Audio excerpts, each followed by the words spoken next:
Oh, you've got to be kidding me. I've got good news and I've got bad news. So what I want you to do is I want you to type good or bad. Which one comes first?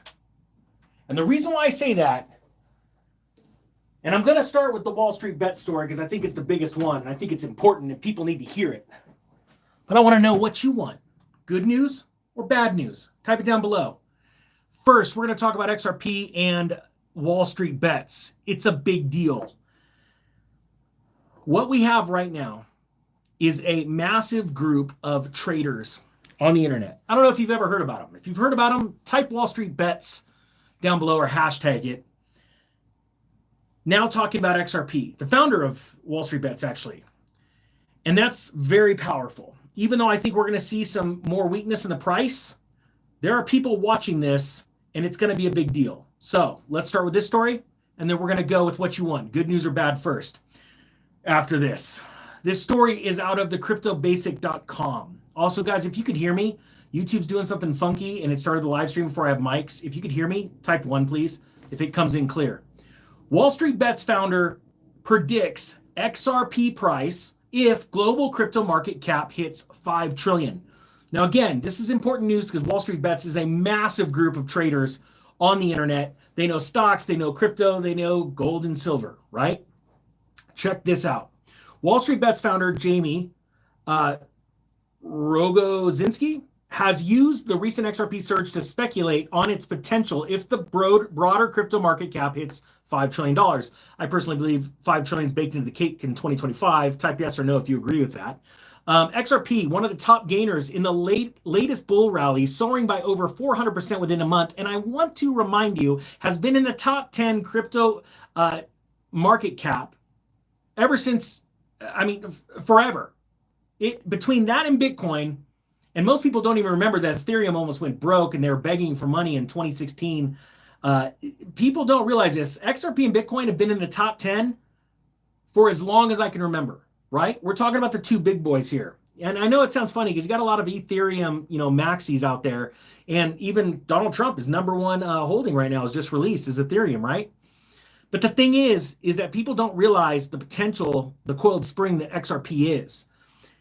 It says here, even though XRP has slumped heavily below its 7-year peak, Rogozinski, if I got that right, still believes it could surge tremendously if the broader crypto market clinches a $5 trillion valuation in 2025. It says here, let's go back. This is him talking about this. At the time of this writing, the global crypto market is valued at $3.33 trillion. XRP currently accounts for 3.6% of that total valuation, with its market cap currently standing at about $119 billion. According to Rogozinski's projection, the global crypto market cap must surge by 50% to clinch the $5 trillion target. I believe it's going to happen. If this happens, he predicts that the price of XRP will soar to $8, representing a surge of 263% from the current value of $2.20. Now, let me ask you, honestly, you know where I stand. What price do you think XRP is going to hit at its peak in 2025? Just put it down below. I'm just curious. And then I'll let you know, again, what I think. These predictions are a big deal because this group of traders is so massive on Reddit, on X. They actually have a lot of buying power between them. And when they get pumped up about an equity or a crypto, there's a lot of buying power behind there, right?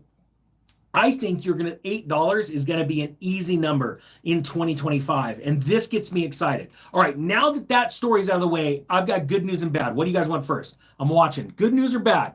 And I'm going to try and keep all of this intact. All right, what do we want? Good or bad?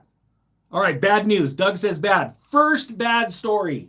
The BRICS nations just expanded membership, adding Indonesia, Malaysia, and Thailand. You know that I just came back from Thailand. I was covering stories about Thailand, how they're looking to expand their monetary system and their economy into a broader worldwide situation. Bangkok is absolutely massive and amazing, by the way. As the BRICS gets larger, the US dollar gets weaker.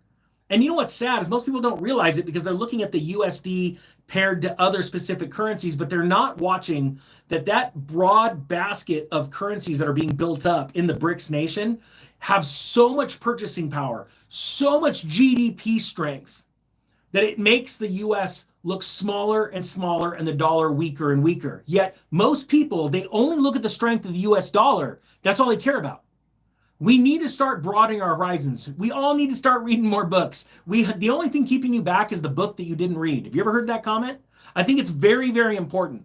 And real quick, I'm going to throw a shout out. If anyone here has no crypto, do me a favor, just type no crypto down below.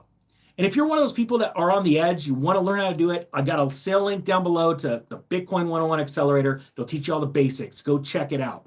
And I remind you, for everybody that's on the edge of learning about tax liens and deeds before they explode this spring, that sale, the bundle sale, is going to be over in 4 days. So if you want to check it out, there it is. It says here, the BRICS bloc, a coalition formed by Brazil, Russia, China, India, South Africa, is broadening its reach, right? The group announced that it will add 3 new Asian partner countries, Indonesia, Malaysia, and Thailand, tomorrow on January 1st.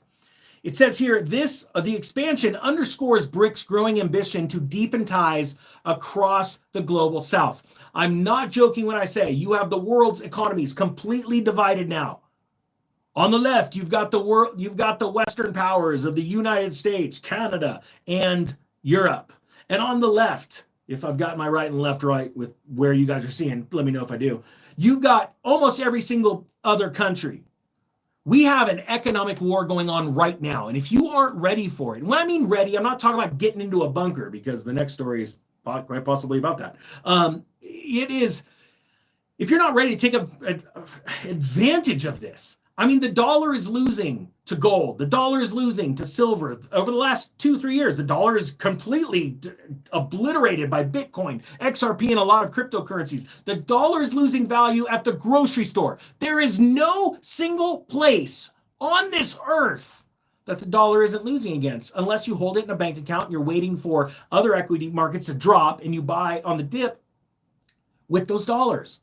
And then that just means you're putting more value in whatever you're buying, whether it being buying gold on a dip, XRP on a dip, Bitcoin on a dip, Nvidia stock on a dip.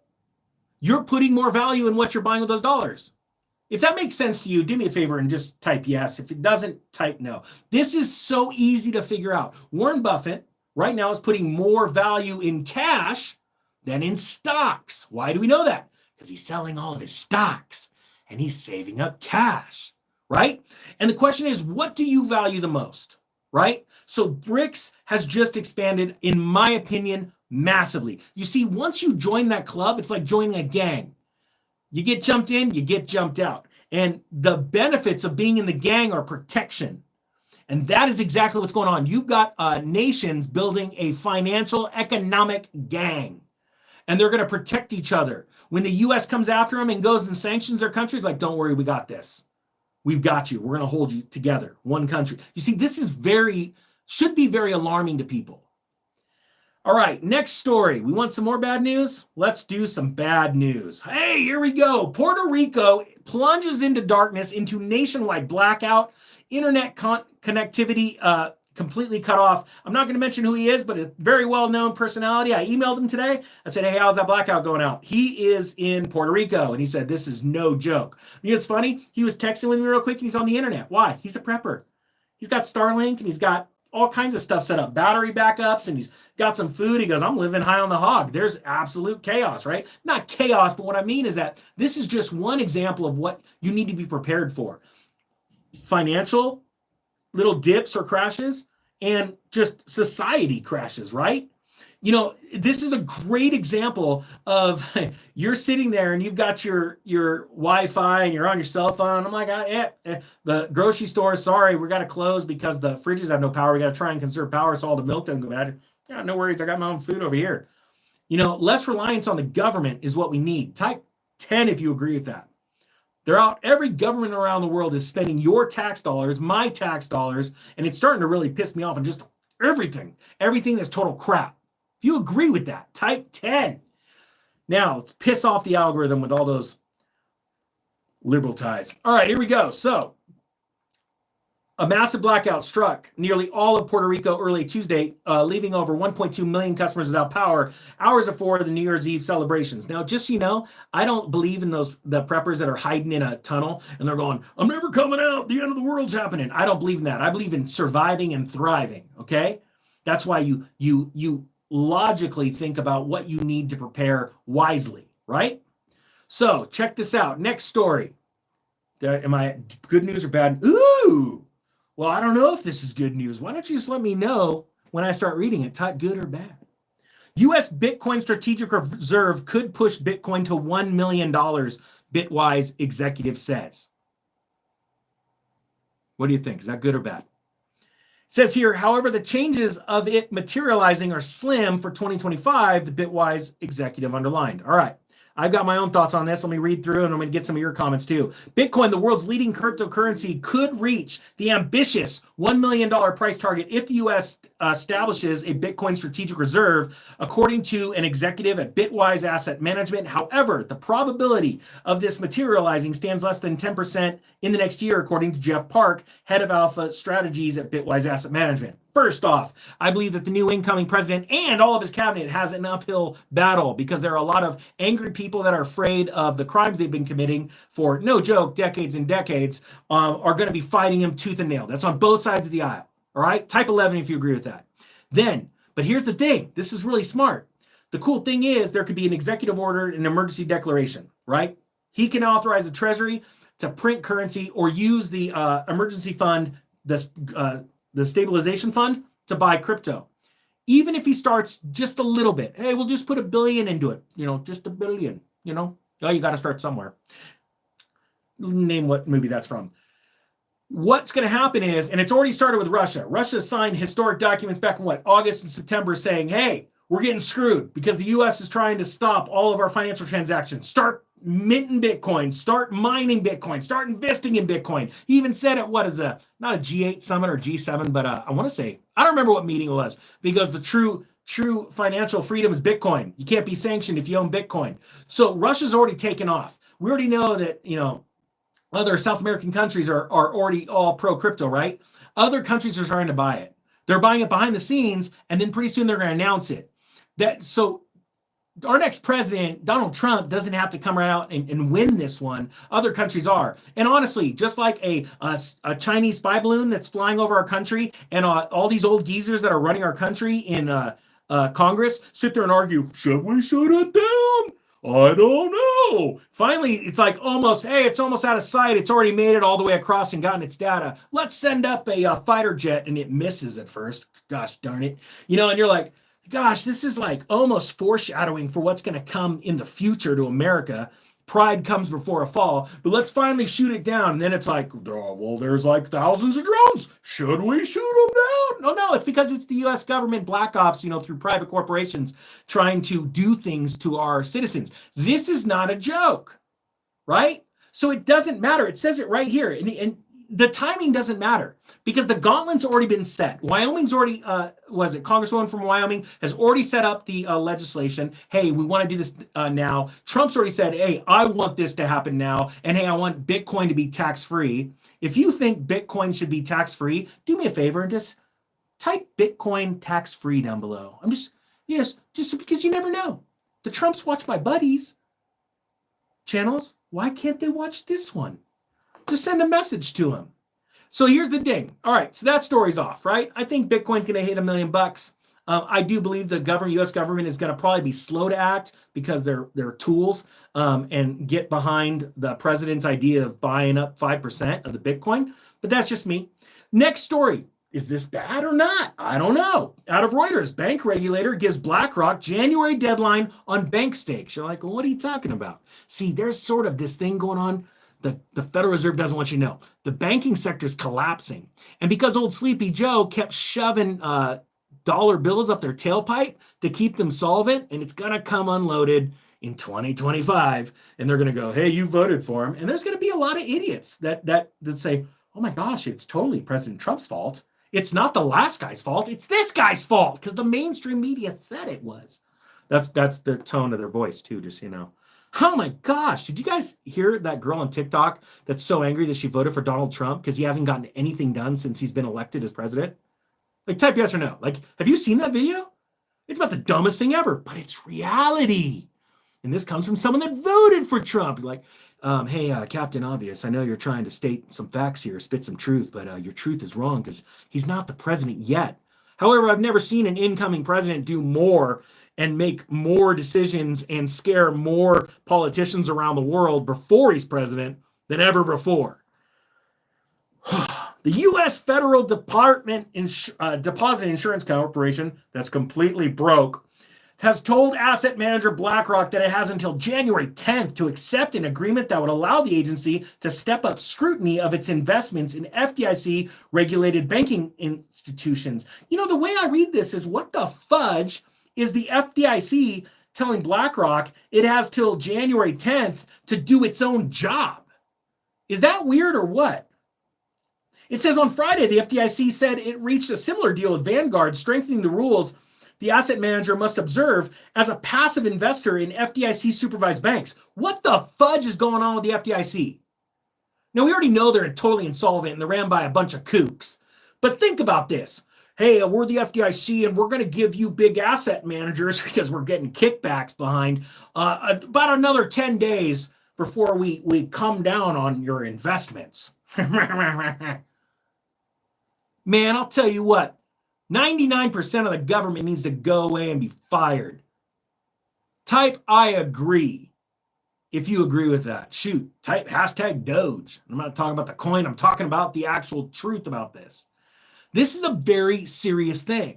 And we have to wake up to the facts of what's going on. Thank you for the super chat. Sorry, it's coming by so fast. This is where we are. An insolvent government agency here to protect your assets is saying, hey, BlackRock, we know you're doing some weird stuff, investing in banks that are pretty much gone. We're going to give you another 10 days. That's probably like the, hey, you should probably exit of these banks. Ooh, since it's January 10th, I wonder if that will kick off the sale of bank stocks. If you're part of Wall Street Bets, do me a favor and start asking on your blog, or just throw it out there. I bet you guys are going to figure that one out real quick.